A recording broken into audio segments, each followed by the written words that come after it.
자, 요것도 한번 동영상으로 설명을 드려보겠습니다. 자, 5시요.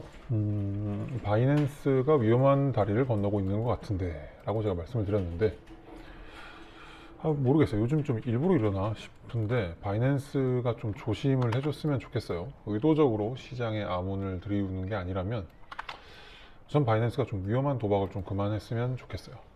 바핀이라는 데가 있는데 이따 설명 드려볼게요.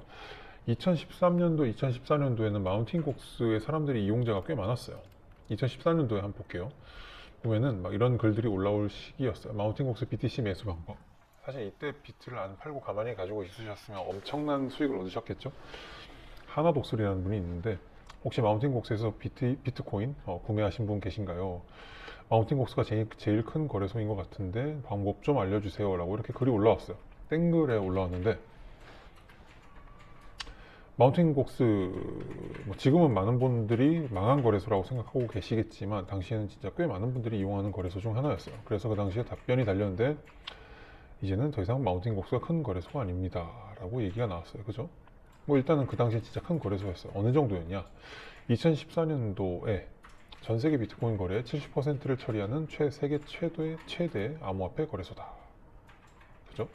최대 암호화폐 거래소여서 사람들이 설마 마운틴 곡스가 없어지겠어 라는 생각을 했었어요. 근데 없어졌죠, 지금. 그죠? 보시면은 지금은 지금의 바이낸스만큼은 아니지만 그 당시에는 거래소가 진짜 사실 몇 개 없었어요. 그래서 진짜 바이낸스는 망할 가능성이 거의 0에 수렴하지 않을까 싶긴 해요. 바이낸스는 갑자기 장펑자오가 예를 들어서 3D 가상의 인물이었다 이런 거 아니면은 사실 없어지진 않을 것 같아. 하지만 없어지지는 않겠지만 일시 영업 정지 또는 접속 제한 이런 건 먹일 수 있단 말이죠. 그러면 생각보다 코인 시장에서 거래량이 확 줄어들면서 큰 충격에 휩싸일 수가 있다고 생각이 들어요. 2017년도에 중국에서 크립토커런시 거래 중지 이런 거 딱 뉴스 뜨면서 코인이 진짜 반토막 난 적도 있었거든요. 어떻게 될지 모르는 거예요. 그죠? 자, 그럼 조금 더 설명을 해보면 지금 바이낸스가 하려는 게 뭔지 한번 설명을 해볼게요. 코인으로 돈을 번 사람이 보통 하는 게 딱 부동산, 아파트 사고 상가 사고 이런 거 사요. 그죠? 코인을 팔면은 이제 KRW로 출금을 하고 이제 부동산을 사요. 바이낸스는 여기서 하나를 더 만들어낸 거야. 뭐냐, 바로 이 투자 자산을 이용해서 딴 데 나가지 않고 바이낸스 내에서, 이건 나갔잖아요. 그죠? 거래소를 밖으로 나갔어요. 그죠? 근데 이거는 거래소 내에서 주식으로 연결시키는 브릿지를 만들어냈어요. 겁이 없어요. 그죠? 바이낸스는 코인이랑 테더만 가지고 있으니까 주식으로 옮기려면 일단은 주식을 트레이딩 할 수 있는 회사가 있어야 되는데 그 회사를 인수를 해버렸어요.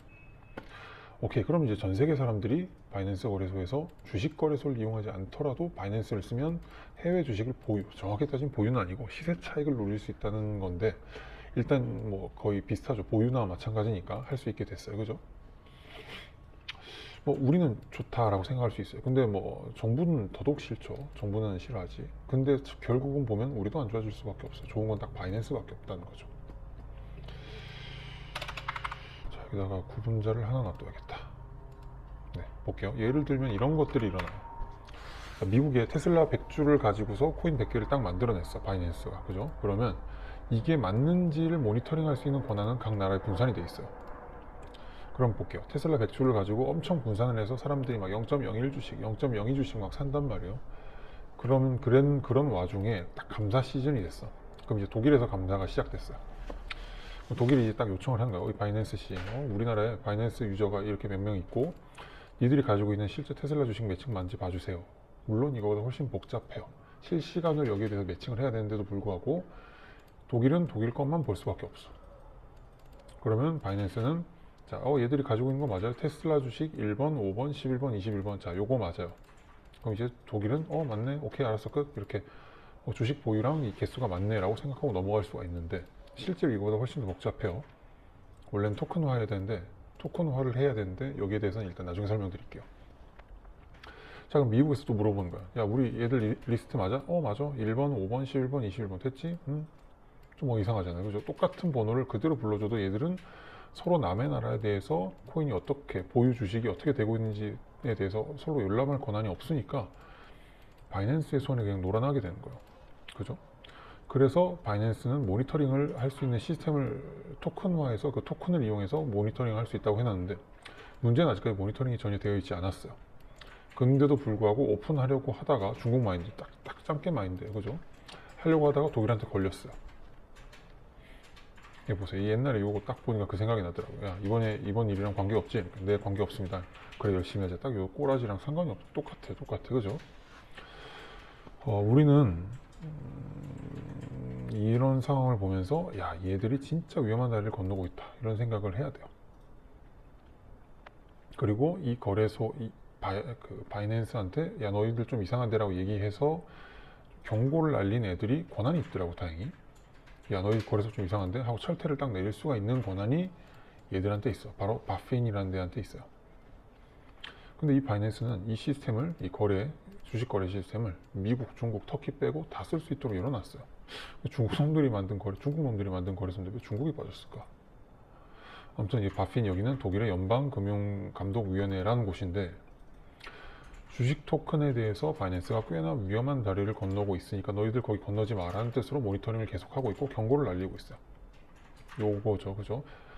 젊은이, 바이낸스 와치독, 파이낸셜 와치독, 금융의 이제 감시자가 워닝, 이제 경고를 날리고 있어요. 바이낸스가 스톡 토큰에 대해서 익스체인지를 오픈하는 걸 감시를 하고 있다는 뜻이에요.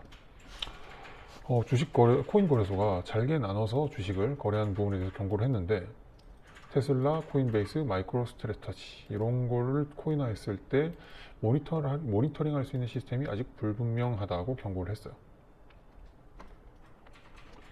바이낸스는 주식이 부족하면 미국에서 사오고, 그럼 이걸 갖다 자회사에서 넣고, 그럼 그걸로 코인을 할당해서 토큰으로 돌리고, 모니터링 권한을 전 세계에 오픈하고 막 이런 식으로 하려고 했었는데, 시스템은 열리지 않았지. 아직까지 모든 게 불투명한데 사람들이 이제 쓸 수 있도록 살짝 열었다가 막 응급처치로 막았어요. 그러니까 전 세계에서 두 눈을 뜨고 부릅뜨고 쳐다볼 수밖에 없는 거예요. 자, 이건 독일 원문인데, 자, 이 디테일한 내용을 보면은, 자, 이제 브로셔, 설명서가 없는 테슬라 및 기타 언급한 코인들을 토큰으로 만드는 건 EU의 3조 1항의 브로셔 조항을 위반하는 거다라고 하는데, 요건 사실 크게 중요하진 않고 그냥 이거예요. 야, 니들이 진짜 이상하게 주식 거래를 코인으로 오픈하면 수익의 최대 3%를 벌금으로 쳐맞게 하겠다라는 거거든요. 그리고 니들 사이트 강제 종료시킬 거임이라는 거예요. 그죠? 이거 보면서 느낀 게 약간 뭐랄까, 바이낸스가 진짜 많이 컸다라는 생각을 하게 되더라고요. 야, 니들이 뭔데 미국 주식을 건드려? 약간 이런 느낌? 바이낸스는 원래 해외 주식을 보유하고 거래할 수 있는 시스템이 없기 때문에 이 회사를 인수를 해서 이제 코인으로 직접 연결을 시켰어요. 그 회사 이름이 바로 CM Equity라는 건데 전혀 알 필요 없어요. 근데 다만 이제 회사를 인수를 했다, 이것만 알면 되는데, 이게 무슨 뜻이냐? 이게 우리나라뿐만이 아니라 전 세계 주식 시장을 완전 일부를 토큰화해서 바이낸스 물량으로 들어갈 수 있다는 거예요. 근데 이 주식의 이동이나 흐름 이런 걸 갖다 모니터링 할 수 있는 시스템이 없다는 게 문제고, 그러면 바이낸스는 해당 주식이 없으면서도 우리나라 기관들이 하는 짓거리인 공매도를 무한으로 찍어낸다던가 이런 식으로 열심히 코인들을 갖다가 물량을 늘리고 줄이고 해서 거기에 대한 폭등과 폭락을 만들어낼 수 있다는 거죠. 그럼 바이낸스에서 떨어지면 실제 코인 시장이 아니라 이제 일반적인 금융 거래소에서도 그 영향이 있겠죠. 바이낸스는 BNB 토큰도 있어요. 지금 시총이 꽤 높죠, 그죠? 특정 코인을 펌핑시키고 BNB 회수하고, 이거 이용해가지고 BNB를 엄청나게 높인 다음에 이 BNB를 다시 이제 주식에다 넣어서 펌핑시키고 BNB 또 뭐 이런 짓거리를 할 수도 있다는 거죠. 이거는 어떻게 보면 약간 봉이 김선달이 대동강 물 파는 느낌인데, 오히려 SEC는 리플을 잡을 게 아니라 이런 걸 더 잡아야 제대로 면이 서는 그런 상황인데 왜 바이낸스는 안 잡을까? 역시나 돈을 받았기 때문일까요, 진짜? 믿을 수가 없는 상황이에요. 미국이 이렇게까지 참 신기한 일들이 그냥 넘어갈 수가 있는가 싶어요. 아니, 독일이 이러고 있을 때 미국이 오히려 거기에 대해서 더 강하게 제재를 가해야 될 것 같은데, 신기한 일이죠, 그죠? 뭐 일단 아마 그 미국을 뺐기 때문에 그럴 가능성이 높은데, 어디죠? 제가 적어놨죠. 미국이랑 뭐 몇 가지 국가들을 갖다 이제 거래를 못하게 막아놨다는 거죠, 그죠? 결론적으로 뭐랄까, 단일화된 모니터 기관이 필요해요. 뭐 미국이 아마 총대를 매겠지. 그러면 이제 실질적으로 각 분산화돼서 야 니들의 몇 개의 국가에서 이제 뭐 예를 들어서 뭐 테슬라 주식이 몇 개가 있고 막 이런 것들을 갖다가 실시간으로 확인하고 뭐지? 계산이 안 맞는데? 야 뭐야 바이낸스 너 지금 제대로 처리해봐. 이런 걸 갖다가 철퇴를 내릴 수 있는 시스템이 필요하다는 거죠. 아무튼 그래서 이걸 갖다가 이제 결론적으로 전통 금융이 코인 거래소에 흔들릴 수 있다는 결론이 나온다는 거죠. 그거를 저보다 당연히 더 배우시고 높은 분들이 놔둘 리가 없고, 그래서 경고를 굉장히 심하게 날리고 있는 상황이고요. 바이낸스가 자꾸 요단강 테스트를 하고 있는 것 같은데 요단강 테스트를 좀 굵게 해야겠다. 요단강 테스트를 하고 있는 것 같은데 조심을 좀 했으면 좋겠어요. 물론 새로운 비즈니스를 오픈하는 건 굉장히 좋은 일이고 중요한 일이에요. 기업 입장에서는 기존의 일을 잘 해가는 건 당연히 해야 되는 거고, 그건 기본이에요, 기본. 업주 입장에서는 당연히 그게 기본이고, 일하는 종업원 입장에서는 짜증이 나는 거죠. 기존 건 당연히 이제 기본 빠따로 해야 되고, 새로운 매출과 새로운 일을 계속해서 뭔가를 만들어내고 따내야 된다는 거는 이제 기업주 입장에서는 당연히 해야 되는 거예요. 그걸 이해 못하는 건 아니야. 근데 이거를 무리해서 자꾸 진행하니까 좀 약간 걱정이라는 거죠. 요즘 제가 좀 약간 악재 증후군 이런 거에 좀 약간 빠져 있는 것 같은데, 예전에 보면 제가 요거 말씀드렸죠. 요 클릭하시면 나옵니다. 이 블로그에 보면 제가 뭐라고 적어놨냐, 요 바닥을 찾는 몇 가지 방법 중에 이제 이게 MVRV 지표거든요. MVRV 지표인데 여기서 보면 2012년도, 2015년도, 그리고 2018, 19년도, 2020년도 이때 보면 이제 각각 저점을 찾아낼 수 있었던 중요한 지점이기도 한데, 지금 딱 요 구간이에요. 이건 이제 요거는 뭐냐면 MVRV 스코어 지표예요. 이게 엘리어트를 도표한 약간 그런 느낌이에요. 뭐냐면 여기에 있는 이제 레드존에 들어가게 되면 거의 5파를 마무리 지었다고 보면 될 것 같고, 그 전에 요때는 거의 1파, 3파에 가까운 그런 느낌이라고 보시면 돼요. 그래서 지금 스코어로 봤을 때는 사람들이 3파라고 얘기를 많이 하잖아요. 그 이유가 1파, 2파인 거예요. 그죠? 1파, 2파, 3파인 거예요. 그죠?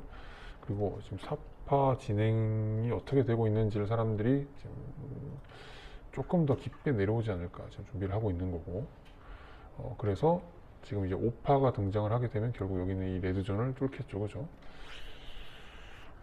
아직까지는 그래서 세이프 존이라고 아직까지 그 피날레는 나오지 않았다고 저는 생각이 들어요. 그래서 솔직히 지금 어디서 뭐가 터질지 몰라서 굉장히 무서운 느낌입니다. 저는 지금 굉장히 조심하고 있는 편이고요. 오늘 뭐 미국 금리 관련돼서도 뭔가 이제 이슈가 있다고 하는데, 아무튼 제발 평화로운 목요일이 되었으면 합니다. 오늘은 여기까지고요. 그리고 이거는 저희 회사에서 미는 프로그램인데, 급등 급락 시에 마진하신 분들은 요거 누르면 바로 스프레드로 위아래 쫙쫙 깔리니까 필요하신 분들은 사용하시면 용이할 것 같고요. 그리고 이게 무엇보다도 수수료를 내지 않고 받는 프로그램이니까 굳이 시장가로 무리해서 거래하지 마시고, 자동 호가를 이용해서 거래하시면 굉장히 빠르게 거래를 할 수 있는 대신에 수수료를 받을 수 있다는 장점이 있으니까, 돌려받는 게 아니라 아예 안 냅니다. 초장에 처음부터 아예 안 내고 그냥 무조건 받게 돼 있어요. 이건 마이너스 수수료 정책 때문에 그런 거니까 저희가 뭐 이렇게 하는 게 아니고요. 뭐 결론은 이겁니다. 바이낸스는 위험한 다리를 건너는 것 같은데 좀 조심해 줬으면 좋겠다. 그리고 저희도 여기에 대해서 이슈에 대해서 집중력을 잃지 말자. 딱 요 내용입니다. 끝.